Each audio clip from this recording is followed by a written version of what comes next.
welcome. Hello! Welcome to the Shark Shack. I'm Joe. And today I'm going to be teaching about, well, finding the wood you want to work on and putting a design onto it. You can do this method even if you're not an artist or you've never done pretty much any sort of tracing before. So, I have this design here that I will be doing. And I'm just gonna show you when you go get wood, unless you get a pre-cut, pre-made piece of wood, you're gonna end up with a whole bunch of weird scrap bits and pieces of all different sizes and shapes. So I was gonna talk a little bit about how I choose my pieces.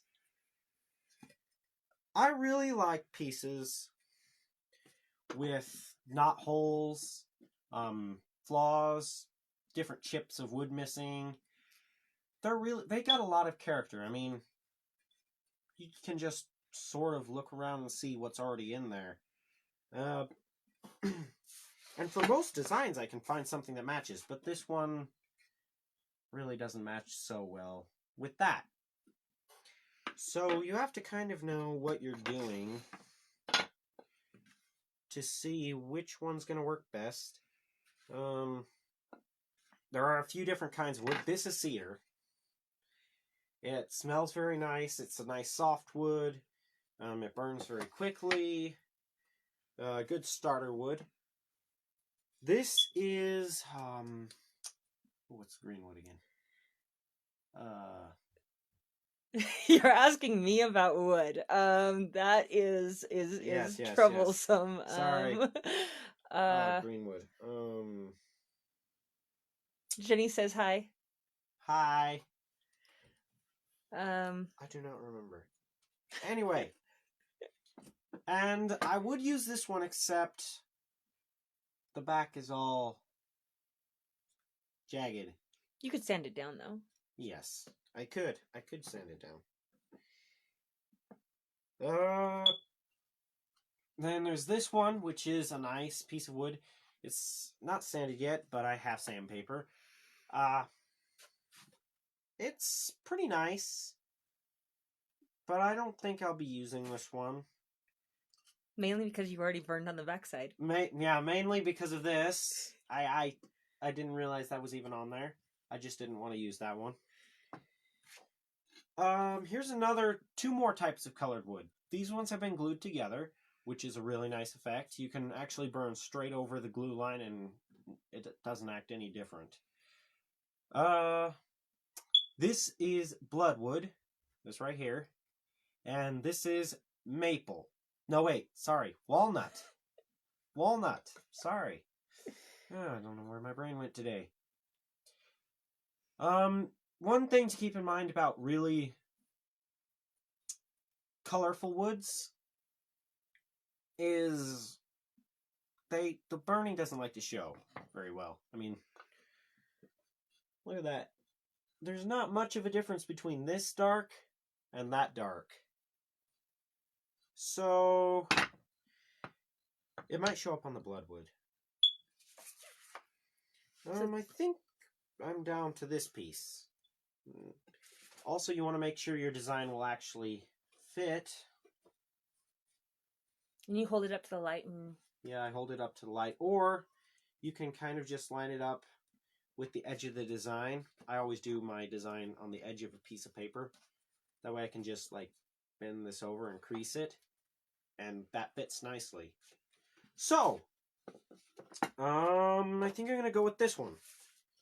So just sort of sand it, the fun part. Not really. No, I don't like this part.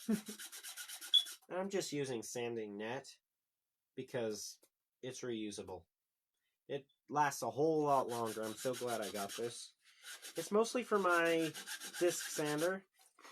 But for a small project like this, and since it's not very rough right now anyway. Now, why do you sand it beforehand? I don't have to. I've done old barnwood, which you can't sand at all, or it loses all all the cool factors of the wood. I mean, you lose all the cool texturing, coloring, everything. So I can do it without. It is a lot safer if you sand it off. Nobody gets slivers. Also, if you've never burned before, it's easier. Actually, it's just easier. And you can use the sandpaper. And I can use the sandpaper to remove mistakes. You see, if you have a piece of wood and you sand it with, say, 120 grit sandpaper, you cannot go and remove a mistake, sand the wood burning off, with 100 grit. People are going to notice. I mean, it just looks different. Nobody will know why it looks different. They'll just notice it looks different. It looks like you erased something. You sanded it off.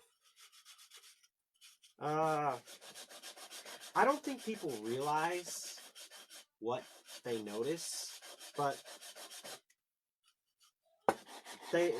you do notice.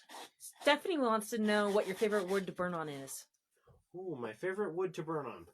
So, I think I like cedar. It's very fast, very easy cleanup. It is a little splintery, but it doesn't send up a cloud of smoke like pine, which is the suggested starter wood. I do not suggest pine. It's very sappy, so when you burn it, it sends up a cloud of smoke in your face, and you can't see what you're doing, and your eyes hurt. And no. I have a little fan to suck the smoke away, but not even that gets rid of all of it. Pine is super, super smoky, so I do not use pine. Jenny would like to know what your favorite design or animal to burn on wood is.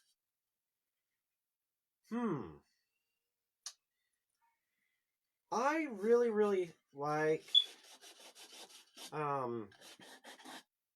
birds and reptiles. Really, any bird or reptile. Now, for beginners, what do you suggest for them to start burning on? I noticed that this... Yes, this...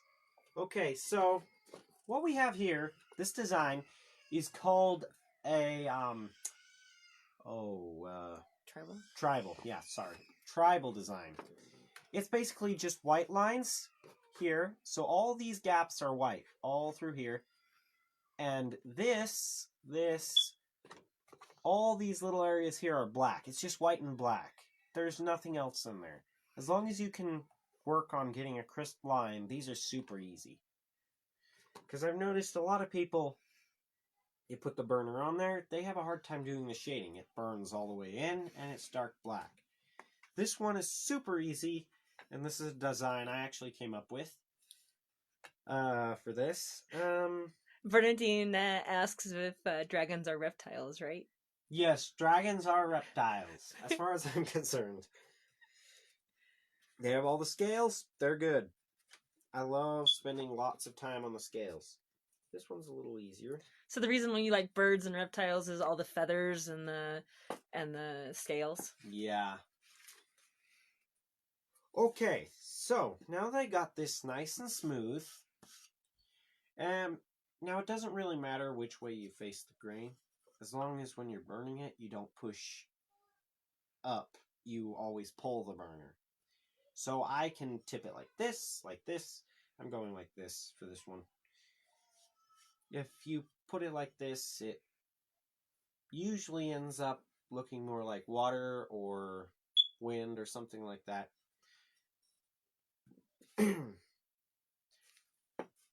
So, I'm going to show you a cool technique, the one I was trying to talk about at the beginning.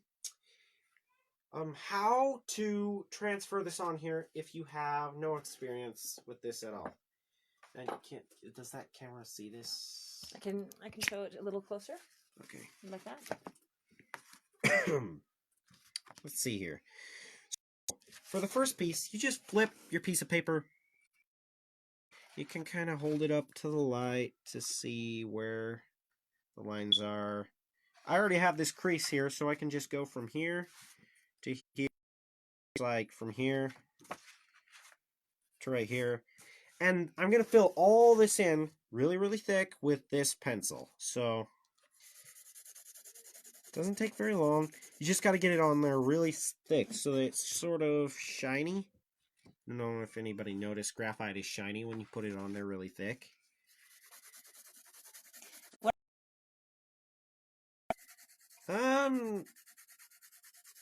I guess. But it's still...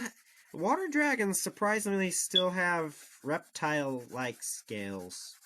They're not super fish-like. They kind of have gills, usually. They usually have gills, yeah. But that's just another little piece. I don't know if anybody noticed, but lizards actually have very visible ears. It's kind of hard to see on most.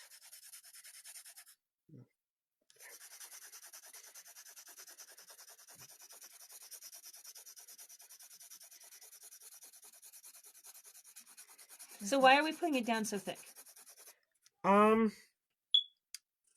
Well, that way when I flip it over this way, I can take... I'll put it on this other piece just so you can show people because our time's almost up. So. All right, let me do the head really fast. This isn't... You want to do it on this scrap piece of paper? Okay, let's see here. You take and do that so I can just sort of trace over this. Now this, you have to add a lot of pressure, just like on the other side. Push it on really, really hard. Oh. I lined it up perfectly with this, so it's easy to get it back in place. Don't let it move. When you're done, you should transfer all that graphite on the other side to this, because it doesn't stick permanently to the paper. Okay. Just like how when you draw, sometimes it smudges. So there we go. And then you can see it. There's actually the transfer line. Yep. That's just part of his hair and his horn. And it works pretty well as long as you do it really dark on the other side. And I've learned if you use paper, you can use it about 4 times and cardstock about 8. So before the paper wears out. So this has been Wood Burning Tips with the Shark Shack, and we hope you enjoy our digital... Bye. Okay, bye. Bye.